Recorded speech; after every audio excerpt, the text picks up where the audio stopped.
Welcome to vlog 4. In this episode I'm going to be talking about something that's totally off topic, and that is work-life balance.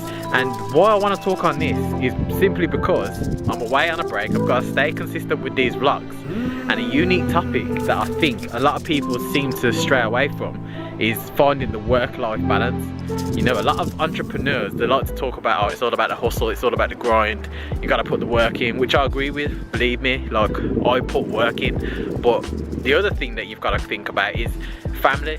If you've got family and you've got children, you've got to think of that work-life balance. But obviously you can't be thinking, well, making excuses and saying I've got to find that balance between family and work, because as a business owner, most business owners understand that you have to put work in regardless, and there has to be sacrifices that are made. Some people aren't in that position to where they can just take time off, because they might be at the startup phase or the mid phase where they're not in a position to do that. Now for me, work-life balance is all about finding those opportunities to be able to spend time with family and put the work in to grow your business or do whatever it is that you're passionate about. Now the key is with this, from my personal perspective, is finding out what your key priorities are for your family. So is it spending time? Is it being able to put yourself in a position where you can just take time off and go on a little break if you want to, because you feel it's needed for you and your team, your family, which is another team?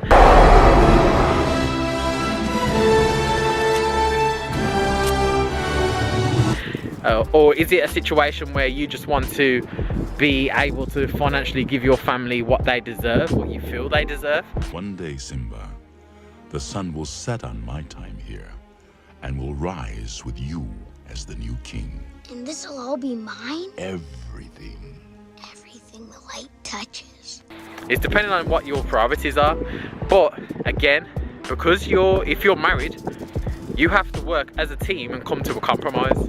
The realistic thing is, or what a lot of people don't like to admit, especially the men, I don't know what it is, but they like to say, oh, I wear the trousers, I wear the trousers. But men, you know, when it comes down to it, you have to compromise. You have to compromise and come to some kind of middle ground on a lot of things. So, my middle ground, my personal middle ground is, my wife likes to spend a lot of quality time. Oh my God, don't ever leave me. Ever. Good.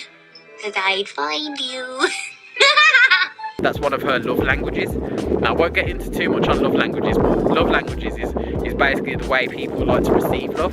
And there's a great book that you definitely need to check out. It's called The 5 Love Languages by Mr. Chapman, I believe it is, but definitely worth checking out.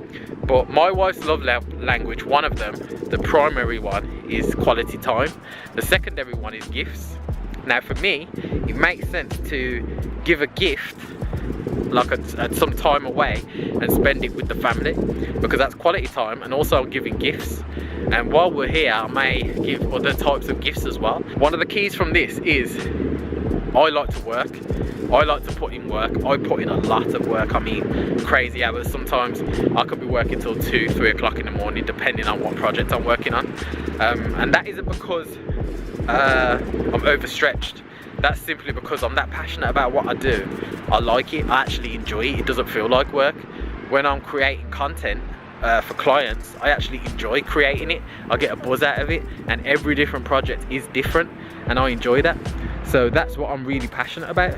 But what I'd like to say on that is, obviously when you've got a family, you've got to break up the time throughout the day, because there's only 24 hours in a day, and you've got to break up that time between family time, between eating healthy, if that's your thing, between keeping physically fit and healthy, and family time, and also work or building a business.